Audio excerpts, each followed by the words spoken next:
right here, dummy.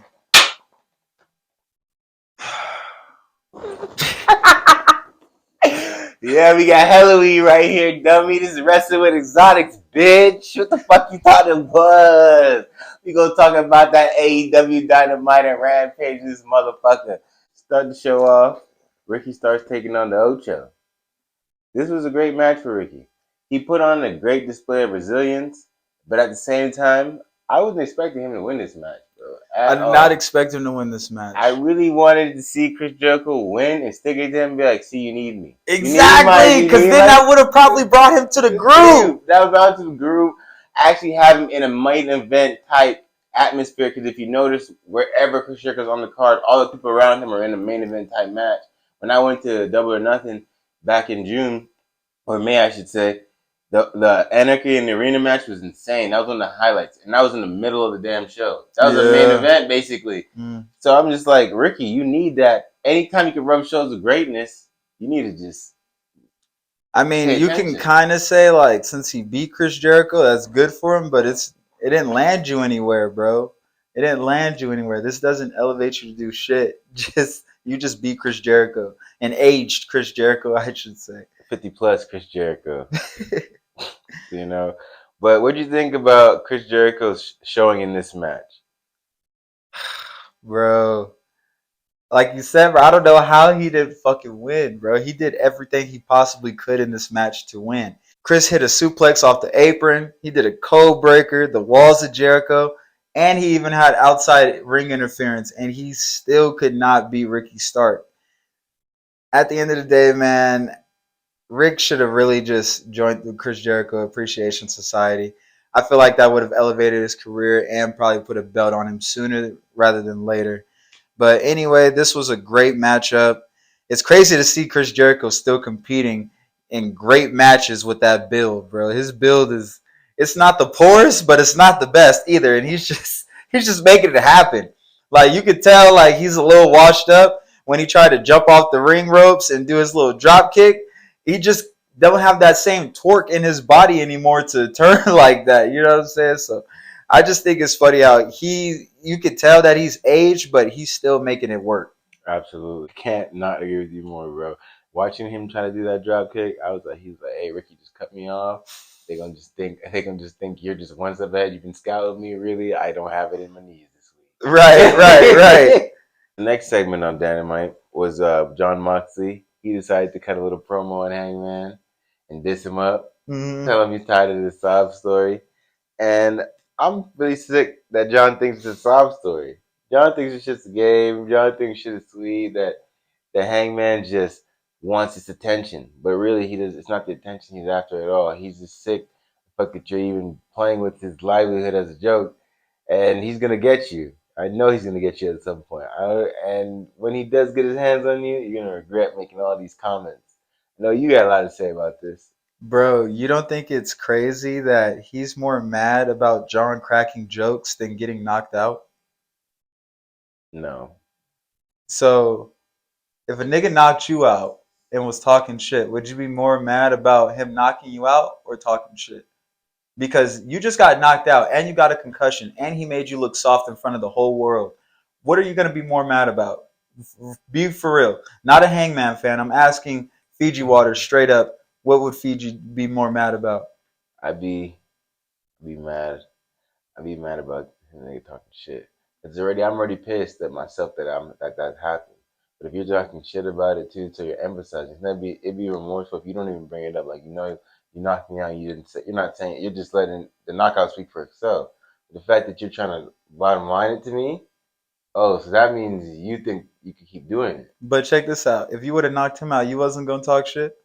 Depending on who you are. If I feel like you're if I feel like you're a bitch, I'm gonna talk shit. So exactly. At the same time, though, like it's just part of the character, though. Like, you have to understand, it's part of Jon Moxley's character. Like, Eddie Kingston would have done the same thing, and nobody would have looked at Eddie Kingston any different. Like, oh, that's Eddie Kingston. That's what he does. Like, you know what I'm saying? It's a part of the wrestling. It's a part of wrestling. Anytime somebody beats you up, they're gonna talk shit. That's the part of beating you up. And I feel like getting embarrassed and knocked out on national television is worse. And having a concussion on top of that is worse than anything. And I gotta do you bad. I gotta get you back. Off the simple fact of that. I gotta get you. Like Jay Uso. Nigga, I got to get you. I'm gonna get him. Like, no, you're not about to do me like that, bro. You talking shit, all right, I get it. Yeah, you took down former AEW champion and you knocked him out. Did him bogus, great. Yeah, talk shit. That's part of whooping a nigga's ass. But the simple fact that you did me like this on national television, you didn't mean to, but the simple fact that it happened to me, nah. Because if I don't get you back, everybody gonna say, oh, well, that nigga knocked you out. That's why he's gonna get him back. This is why you prove my point. Hangman's gonna do that nigga bogus. Everyone's just thinking Mox's already tough. He's crazy. He gets walked. He got all these concussions. Bro, he's about to get fucked up. I can't wait to see it, man. Me neither. We'll have an update on Hangman's injury status later on in the show. The next match we had on Dynamite was Jay Lethal and Jeff Jarrett taking on The Acclaim. And, bro, I honestly just want to know what the fuck is wrong with Max Caster. He keeps mentioning Jeff Jarrett's wife. Hey, Matt is hilarious, bro. He got so much funny shit to say. It's just like you want to just it's undeniable in a sense, but it's just like, bro, fuck you. How dare you make me laugh at what you say? Yes, bro. I swear. That's the main thing that I hate about the Acclaim. Well, I should say Max Caster himself, because I want to root for him, but the simple fact that he aligns himself with these niggas and he's scissoring and all this other bullshit, it's just like, bro, we can't rock with that, bro. I want to like you because you come out here and you the next rapping wrestler and you actually got bars and this shit is hilarious. You're entertaining. But I can't rock with anything you do outside of that. And that's why I just like, I can't rock with the Acclaim. Not at all. I feel like they're a poor representation of the AEW tag team division when you're trying to put them on the map. Especially they're not believable tag team champs. They're just entertaining.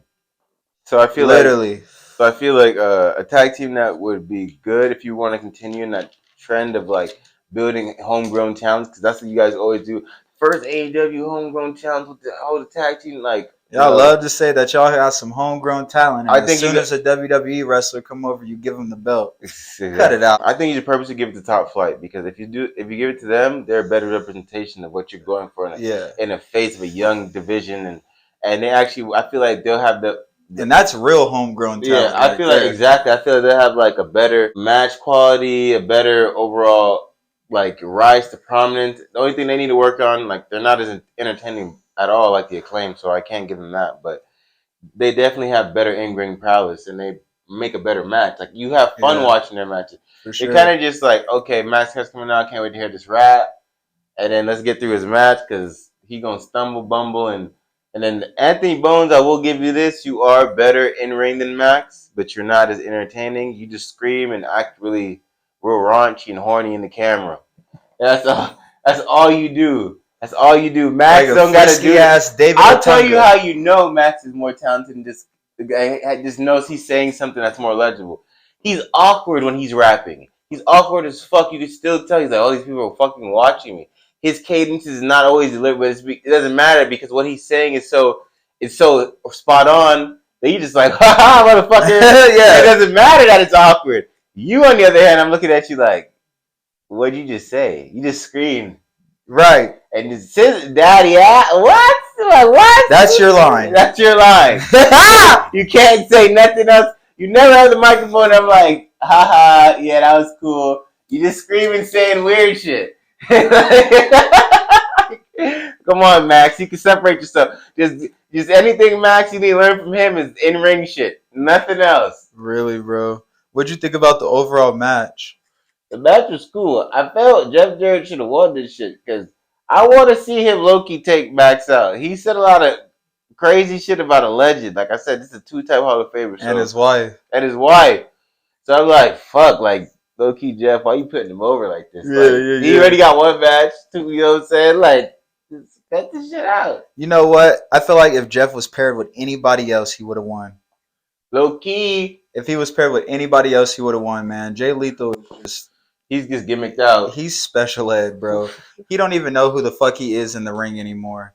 He got so many fucking gimmicks. He can be Jeff. He can be Ric Flair. Man. He could be DDP. He could be Macho Man. He could be fucking you name it. He's got so many fucking gimmicks. Like he don't even know who he is anymore. And I feel like that also is the problem with his wrestling because he doesn't even have an identity when he wrestles. So he's out here trying to do other people's moves and shit, and that's how he ended up getting finessed and rolled up on. If I'm being honest with you, I was just saying to myself earlier outside the podcast, like, I hate that everyone's doing these cutters because they're taking away from like Randy and shit.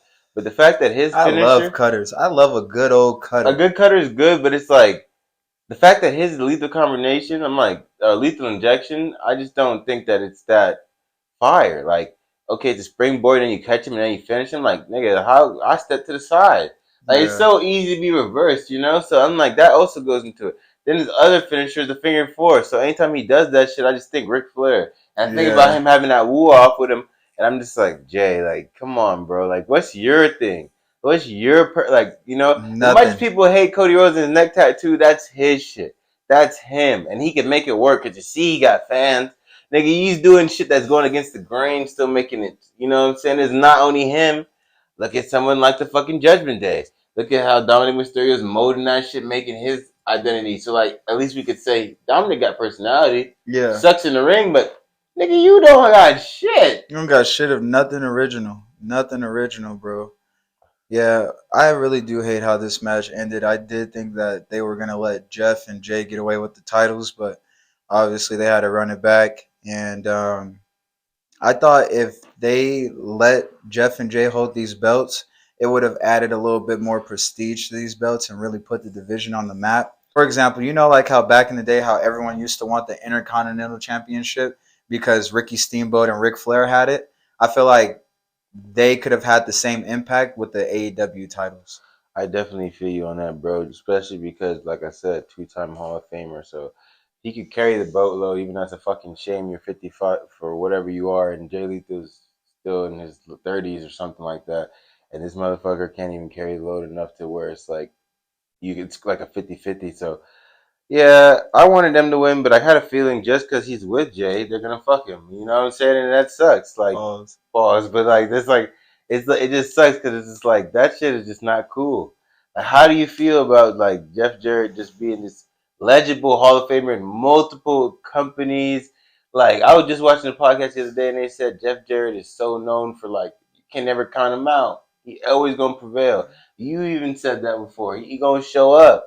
So it's like, why is he not winning? He get that bag when he pull up. Yeah, you know, if you see Jeff, just no dollar signs. Oh yeah, for sure. He just signed. He just signed what, a 3-year deal to AEW? I'm pretty sure, and he does not do shit for free.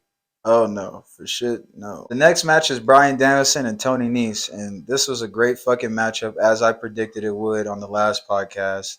And these niggas did not hold back. You know what I'm saying? But as soon as Danielson regained control of this match, he dominated him, put him in the regal stretch, and made Tony Nese tap out. And I just was not expecting that at all. But I was hyped to see it happen. Bryan Danielson's on a warpath. He is showing us why he's the best technical wrestler. Now, Daniel, if you could just get out this mindset of wrestling in front of only 300 people, and that's what you would like to do, you could excel and really just have that claim. Question: do you think his matches are mostly scripted, or you think that they're like improv matches, like where he like just goes out there and displays? Improv and displays his technical ability, because that's exactly why he left AEW. He doesn't want fucking all the gimmicks. Yeah, and all he doesn't want all the shit that where it's like, I gotta make the match look like this and do. I'm like, but it's like I like that about him though. Yeah, like that's what I want. Like I'm not gonna give what my future plans is, but I want a whole wrestling company like that. Just pure wrestling. That's beautiful because then you can actually bet on that. Yeah, like he's actually crazy, bro. Like he's able to like display just in-ring prowess that's never been displayed in like nearly 15 years. I watch him, I see like fucking Regal, Kurt, you know, who's trying to be named, deceased 2007. I'll leave it at that. Yeah. With him, it's just like generational talent for real. Like how MJF be saying that, Bryan Danielson is that. And he just shows you every match in a new way how to break somebody down. I don't care how bigger they are than me, how buffer they are than me. They're not as volatile, vicious, and technically sound as me. So they're gonna lose. And you Yeah. see it every time. And I love that Bryan Danielson has that mean side to him. You know Mm-hmm. what I'm saying? Like he's cool and he'll do like some cordial technical wrestling with you. But then he got that switch where he turned into Brock Lesnar and now he's really grappling on you or trying to really stomp your face in or like, he just turns into that monster. So I like that BD has that side to him. After this match, Bryan Danielson called out MJF, and MJF came out with the worst spray tan in history. Just looked like a Oompa Loompa holding a belt. And he was basically just out there talking shit and basically declined the fight, obviously. And then he told Bryan Danielson that he has to win his next 8 matches, right? It's Yeah. 8 matches, right? He has to win his next 8 matches, and on February 8th, he can get a title shot against MJF. And I just think it's funny, bro, like how MJF just be running away from Bryan Danielson. You know what I'm saying? So I can't wait to see how they're gonna depict Bryan Danielson losing to him after seeing how much MJF be running and all that shit. Like, how are you guys gonna make this believable that Bryan Danielson will lose to somebody of MJF's stature? If Danielson doesn't win this match, it's a knock on him. It's a knock on his career. And at the same time, it goes back into what I said on my old podcast about why did you go there and start talking shit about the WWE when you're doing the same shit that you were doing there over here? Cut it out, bro. Yeah, I don't know what will become of him after he loses, like, because he hasn't won as much as he should have. You know, he should already have been an AEW champ. He should have already been a champ, bro. When we were listing off all those champions who come straight from WWE and get a belt instantly, I was disappointed that I couldn't mention Bryan Danielson in that list. You know what I'm saying? Because you've been there just as long as all of them, and you haven't won shit. You've beat a lot of people, but you haven't won nothing overall. Yeah, which sucks, and I don't know how to feel about it. And I hopefully he, no, because I know he's not winning against MJF. You It's know, not gonna happen. boy, gonna handle him. It's not gonna happen. I feel like he's gonna If like. Bryan Danielson beats MJF, I will come on here and I will smoke crack. But he's so confident. That's why he said he'll smoke crack. Okay. I will come out here with a whole crack pipe and I will hit that shit hard in front of everybody. That's a hard smoke. Oh, that's good. That's this different type. That's That's how confident I am, but that's sad. that's That's shade. sad. The following match on Dynamite was AR Fox taking on Swerve. I thought this match was great and showed a lot of history between the two. They did a lot of reversal for the first couple minutes of this match. I thought this was a great showing for Swerve because he was just doing everything in his power to show like I don't really need to assist. I can outsmart this guy. He knows me, I know him, but he doesn't know the new me. So the new me is willing to do anything to win. And he's trying to do anything to follow the rules, and I'm not. So pretty much he's gonna lose. Yeah, bro. I 100% agree with that take because I was rocking with this match and I just like how Swerve got that swagger in the ring. You know what I'm saying? He always just seems like he's one step ahead of his opponents all the time. And you can tell ever since he left Keith Lee, he's been getting better and better. And even though he cheats to win his matches, sometimes I just like how when he does it, you can see the experience that he has in the ring. You know what I'm saying? So And it's the way he cheats to win his matches. exactly, like if you're just like on some hoe shit, like it's like, oh, Never okay, proving your whatever. credibility because he still put Yeah, on a great match the whole match. yeah, like then that's whack. But if you're like cheating on some stylish shit, like okay, then I can rock with that. Almost like how Eddie used to back in the day. You know what I'm saying? When Eddie used to cheat, he used to make it look cool. Like Swerve, he know how to make it look cool and make it look like he's well experienced in the ring. And I like how even though he got these big ass goons ringside, he's still like, I don't need them. I'm I'ma handle you. You know what I'm saying? Mm-hmm. So Shout out to Swerve, man. He's doing his thing ever since he left Keith Lee, and that was probably the best thing that could have happened for him, for real. Yeah, I'm looking forward to see how Swerve and Keith Lee are gonna collide in the future. But for right now, Yeah, I'm enjoying to see Swerve just be his own person, just do what he got to do. yeah. If Keith Lee is gonna come back, he needs to come back aggressive. He's got to come back on some motherfucking Brock Lesnar mixed with Hell yeah, Omos type shit. Like he's got to with be that on a lyricism, I rampage like for real. because I don't want to see Keith Lee's gonna be easy to follow up in the background because he has this persona where he's too nice and like he's not winning shit, and people just be like, I like Keith Lee, and it's like, why you gotta like Keith Lee? Keith Lee don't need nobody to like him. He'd be a winner Right, right. And how do you got all like? I feel like he should go the heel route for sure. instead of making everybody bask in your glory and all that shit and trying to make it sound positive, bro. You should be more of a dickhead about it. Like, nigga, this is glory. My glory's on full display every time I get in the ring. Hell Like, yeah, just be more of a dickhead and show that you ain't playing no more either. Because you're gonna come back with this nice guy act like you've been doing, and Swerve is going to hoe you. for sure. Especially if he don't hold you, he gonna definitely use the niggas that he got now to destroy you. For sure. The next match was featuring Sky Blue and Kira Hogan versus Jade and Red Velvet. And I'm going to just keep this real brief. I'm happy that Jade is finally done with these bitches because you don't need them holding on to your coattails trying to live off your name. This is a big mistake by them bitches because now Jade is about to pick each and every one of them off. And that's cool. I just hope it doesn't distract her from that belt and one of them fuck around and take it off her, or somebody comes from the outside and takes it off her. You feel me? Oh, like I said in the last podcast, I hope that she just puts the belt down and goes and competes for the AEW championship. Then if you start losing, then it won't be as bad. You know what I'm saying? Then you can just end your title run with an undefeated record and be cool. I agree with that. That'd be nice to her retire at 50-0, move on to the AEW women's division, like women's heavyweight title division. Just dominate on there, you know what I mean? Right, because that's where she should be, bro. For real. Honestly. Fuck them baddies. The next match was Samoa Joe taking on Darby Allin for the TNT Championship. Now, Samoa Joe's been claiming he's the king of television. Yo, Darby rushed this man.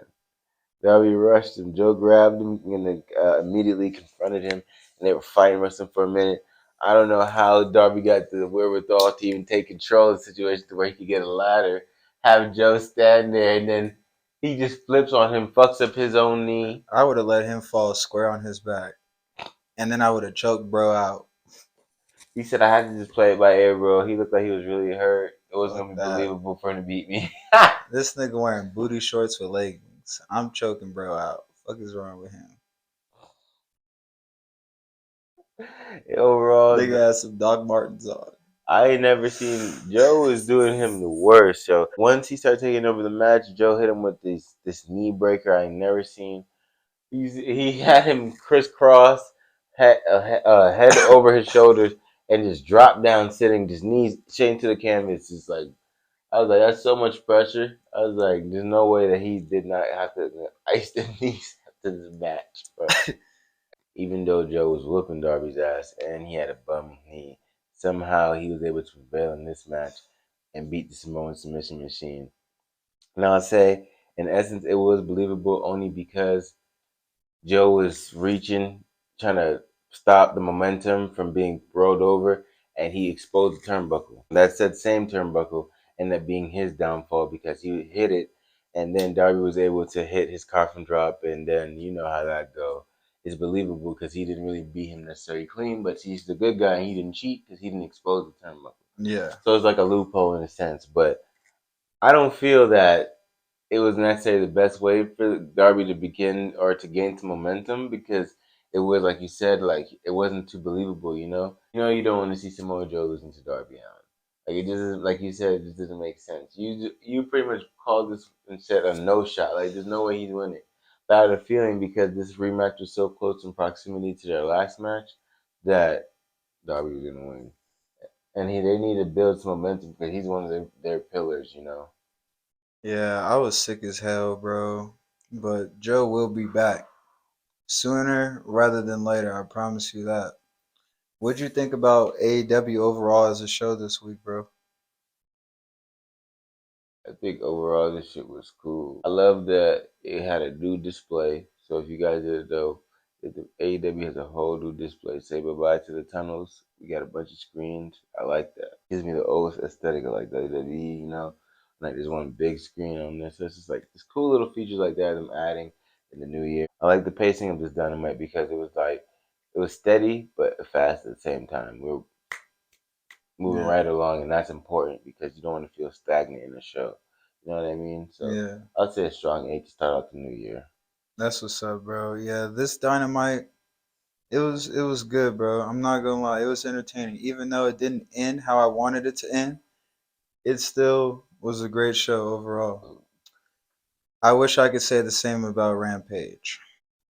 Somebody needs they ass whip for how boring Rampage was this week.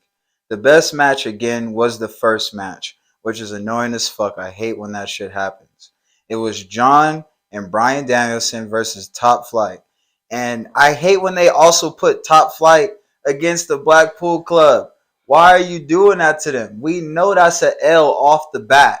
Off the rip. Why are you doing that to them? You guys should be putting Top Flight in tag team matches against real tag teams from that division. You know what I'm saying? So that way they can build up to finally getting that title off the Acclaim. Because other than that, you're just wasting their time and you're risking their health by putting them in the ring with these men.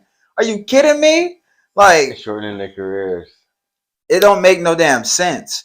And the rest of the show was just pretty much promos, and then they had a weak ass fucking main event, and that was Mike Bennett versus Darby Allin for the TNT title. And obviously, Darby won. I don't even know who the fuck Mike Bennett is. Like, you know what I'm saying? So somebody need their ass whooped, bro. What'd you think about Rampage? Overall, I could say like I could share the same sentiments to some degree. Like I'm a huge AEW fan, but I don't think this was how it's supposed to go down because it was very How do you boring. go from Dynamite to that? Yeah, like it's Are you not. kidding me? That was not a Rampage. That was very weak. Boy, somebody need their ass whooped. Like honestly, but Darby, I don't mind him too much. His attire could just change, but it's just not. He's not the best to just be throwing title on and trying to be the face of TNT. I'm like, really? I feel like because he's just like more marketable, even though Joe is well known and he has all these accolades. How many people have you ever seen talk about buying Samoan Joe merch? Or like, that's just not Uh, common. I don't have one. I've never thought about buying a Samoan Joe shirt, and that's one of my favorite wrestlers of all time. I just never thought about it. Like, I didn't even know he had merch. You know what I'm he's just saying? mean. You're like, he don't wear shit. But Darby Allin, not only can he wrestle, he has merch and is like a completely country white side of Jeff Hardy. So obviously he's going to be more marketable right now, and I can see why they put the belt on. And that's why I'm not even about to sit here and hate on Darby Allin like that. AEW overall has to change the format of their show. You can't have your best match at the beginning all the time. This match that Darby Allin had with this scrub, even though it was a title match, it was still lackluster, and we knew it was going to be an obvious Dub for Darby. thank you. Start his run good. It's an obvious dub off the bat. So I don't know. AEW, you guys just got to work on that, bro. You can't go from a great show like Dynamite to this shit on Rampage. That shit was shit. And even though they had some good promos, like when Hangman was talking about that he's finally cleared to wrestle John Moxley, I don't know why he's so hyped. You should be terrified. Your first match back is against the same nigga that knocked you out and left you unconscious and also gave you a concussion. And you can't even remember your kid's name. You should be scared of that, man. He did you bogus with a lariat, too. Like, a move that you do to everybody. So, like, anyway, Yeah, I don't know, bro. I just didn't like how this show was formatted, though. it was not formatted the best, my friend. I just think they could do so much better. They could, bro. Don't let me be general manager, boy. I have AEW up and running correctly. I swear to God. Hey, if y'all need me, y'all can get at me on IG. Franchise Jerry on everything. And except Twitter. It's him times two. That's two H's. X2. You heard me? I already know. I think I need a Fiji water. You know what I'm saying? Look me up on the gram. You know what I'm saying? Look me up, share, like, subscribe, do all that cool shit, comment, get to know us. You heard me. And make sure you guys turn on post notifications. That's mandatory. Yeah, bro, this was a great show. We appreciate you guys smoking with us. Make sure you guys like, comment, and subscribe. Share the shit with the world, y'all. And turn on them post notifications so you know every time we drop a new track. Shit show. Peace.